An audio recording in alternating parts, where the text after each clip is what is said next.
I am going to be reading little portions of different books that I have typed up, many of them, and many of them also I have playlists where I read them. I'm going to just read a little bit from it to whet your appetite to want to listen to it, and in the description bar I will put the playlist link. This is from a book by Norma Milanovich called The Light Shall Set You Free. And this portion right here, starting at chapter 9, is about the laws of the universe, called the universal laws, which apply to our planet and to every other planet in the universe. Now, these laws are ones, many of them you will have heard of, but some you might not have. The first one is the law of divine oneness. A lot of people don't see that we're one with all that is. I don't know why. Sometimes even Christians will say that we're not all one. But that they do have in their Bible a verse that says, without God was not anything made that was made. So it seems like that would convince them that we're one with all. I mean, because in my way of thinking, there's just God. There's not God and some other powerful being, creator. There's only God. He created all. And he looked at all that he made and called it good. But that's not what we're doing. We're not realizing that with our words, what we call becomes as we call it. So these laws are very important to understand. And especially this first one, the law of divine oneness. Spirit is the essence of consciousness, the energy of the universe that creates all things. Each one of us is a part of that spirit, a divine entity. So the spirit is the higher self, the eternal being that lives within us. Shatsky, go on. That was a statement by her.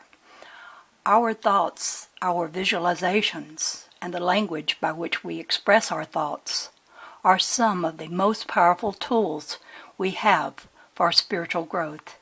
Just as God, or the All, creates with mind, so do we human beings. Thoughts create and constitute the basis for all there is, because thoughts are vibrations before they become thoughts. We then express them as the energies of words, emotions, and actions. In this way we interact with the world and carry out our life activities. The law of divine oneness helps us to understand that we live in a world where everything is connected to everything else. Everything we do, say, think, and believe affects others and the universe around us. As we grow spiritually, we learn how to transmute negative thoughts, words, emotions, and actions into positive ones. Thus, we not only manifest a better environment for ourselves, but we also help create a world that is consistent with the one. Now, I'm going to go down because this is going to be a short video and you can hear the entire thing when you go to where I put the playlist. Next, they talk about the law of vibration. Nothing rests, everything moves, everything vibrates. The Kaballion. Everything in the universe is in motion, whether solid, liquid, or gas. All things move, vibrate, and travel in circular patterns. Each thing that exists is identified by its own unique vibrational frequency. Frequency is defined as the number of periodic oscillations, vibrations, or waves per unit of time. No two things in the universe are truly identical because each has its unique vibrational pattern. The differences between matter and energy are explained primarily by the differences in these vibratory motions. Phenomena such as light, heat, magnetism, electricity, and sound are forms of vibratory motion, just as trees and desks and flowers and animals are. Now let me go down to the next of the universal laws.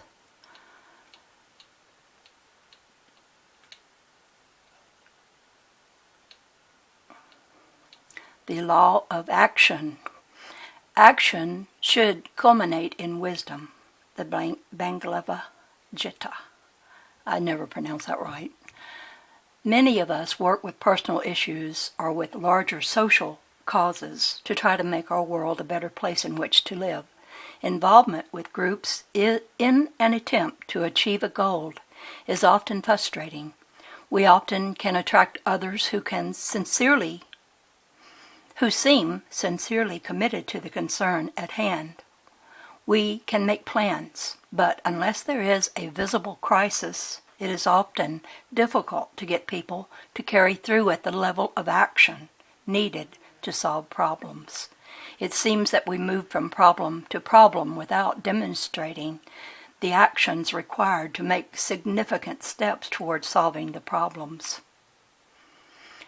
Anyway, that's the third one. Move down.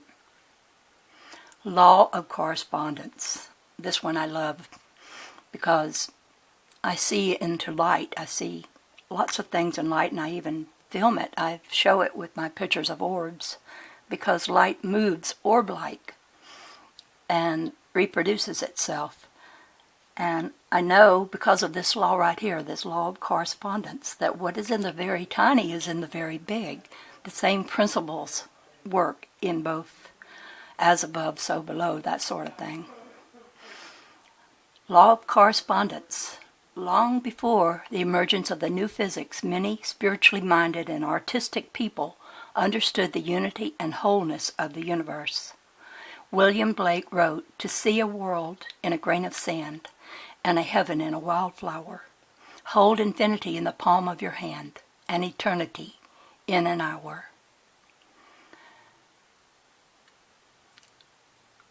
The term metaphysics, or the larger context of physics, symbolizes the truth of the law of correspondence. The principles are laws of physics that explain the physical world, energy, light, vibration, and motion, have their corresponding principles in the etheric world or universe. The deep meaning of the law of correspondence is difficult for us to comprehend because our science and our world have been based on identifying the parts of systems or phenomena rather than looking at the whole and seeing interconnections and relationships. So that's that one. Let me move to the next one.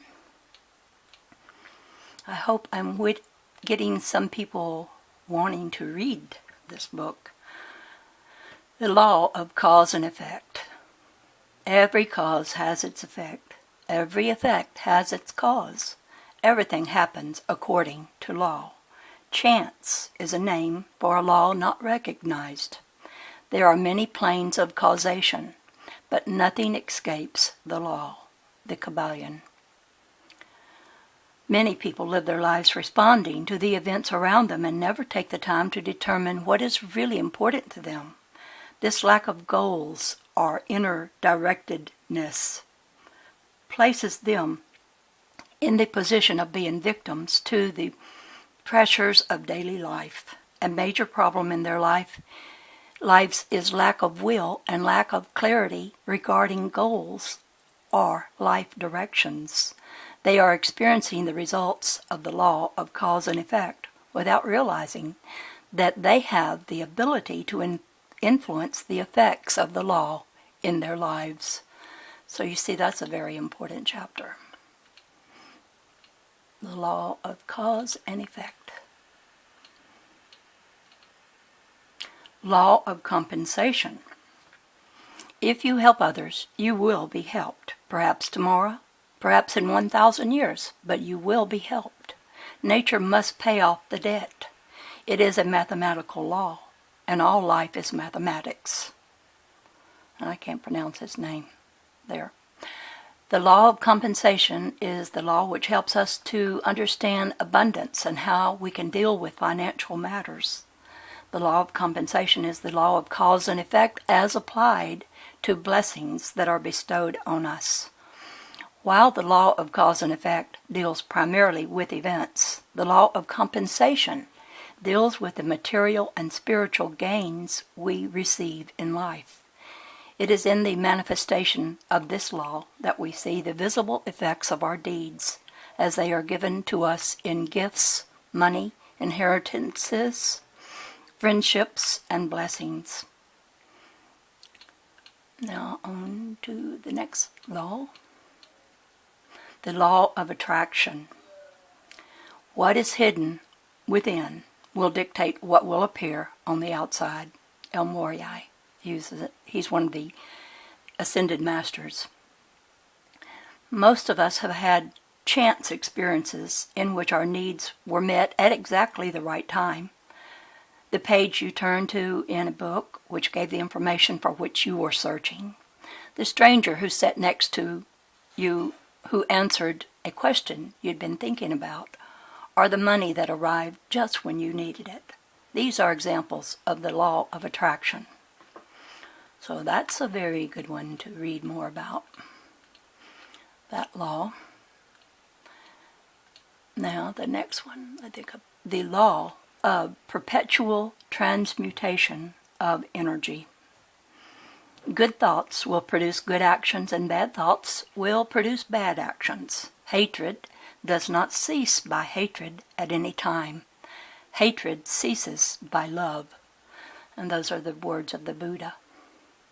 And I wish our country would realize this, because we're always in wars with other countries that we hate, and we're taught to hate them. Sometimes right from the pulpit, we're taught to hate, like the Muslims, and it is so wrong. There are times when we may feel trapped and helpless, unable to deal with the problems of our daily lives. What we do not realize is that we can change the conditions of our lives. It is our ability to use the law of perpetual transmutation of energy that gives meaning to the concept of free will. We have the power to choose the directions of our lives. It all begins with the principle of energy. The material universe is made up of various forms of energy. Motion is the only manifestation of energy. It may be the active or kinetic energy of the rays of the sun, ocean currents and tides, winds, waterfalls, or other forms of active energy. Or it may be potential energy, such as that contained in fossil fuels or other forms of inert energy. When energy is converted from passive to active energy, it is transmuted to other materials or changed to other forms. Transmission or transmutation of the forms of energy is a continuing process of the material universe. And I do believe that,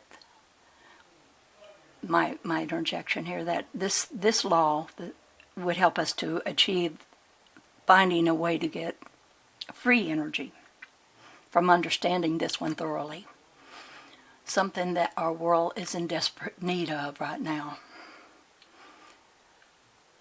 Now the next law is the law of relativity. God allows us to experience the low points of life in order to teach us lessons we could not learn in any other way. Wow, that one's so true. I've been through some rough times myself. But when I look back over it, I think that was probably the only way I could have learned that lesson. So while I'm not real proud of them, I'm not going to say they weren't good, because I love the person I am today, and the person I am today is a result of all that has happened to me, good and bad. The law of relativity begins with our understanding that each of us is provided with problems or tests of initiation. These tests are designed to assess where we are in our spiritual paths and what experiences we need to learn. Our response to these tests is important to our spiritual growth. On the one hand, we can compare ourselves to others and ask, why me? Why am I experiencing these problems when others do not experience the same problems? We choose our response to these tests, and that response can advance or retard our spiritual progress. So that law of relativity is a very important one. Now, this next law is the law of polarity. To destroy an undesirable rate of mental vibration, put into operation the principle of polarity and concentrate upon the opposite pole to that which you desire to suppress. Kill out the undesirable by changing its polarity. The Kaballion. So that's a very good one. I'm getting low on time, so I want to get all these laws in. The law of rhythm. Everything flows out and in. Everything has its tides. All things rise and fall. The measure of the swing to the right is the measure of the swing to the left. Rhythm compensates. The Kaballion. I think I will also put a playlist because I read the Kaballion. It's Hermetic wisdom, and I will put a link to that as well as this book. The laws of vibration and polarity are expanded when we add the law of rhythm. While everything vibrates and moves and has two poles or opposites, everything vibrates at or responds to certain rhythm. This rhythm establishes seasons, cycles, stages of development, and patterns. All of these reflect the regularity of God's universe. Okay. On to the next law, the law of gender. Gender is in everything. Everything has its masculine and feminine principles. Gender manifests on all planes. Again, that's from the Kaballion. The law of gender is often difficult for people to understand because they assume it refers to the physical differences between men and women. Physical differences, or sex, are one small manifestation of the law of gender on the physical or organic plane. The term is used in a much larger context to refer to creation or production. Anyway, move on to the next. The law. Oh, okay, I think I'm done with that one. The next chapter is Introduction to Personal Transformation. And personal transformation does require that we change our beliefs, our thoughts, and our behaviors. And we must do this. And I hope people will want to read this and listen to the Kaballion too, as well. So this is the Dove Lady, over and out for now.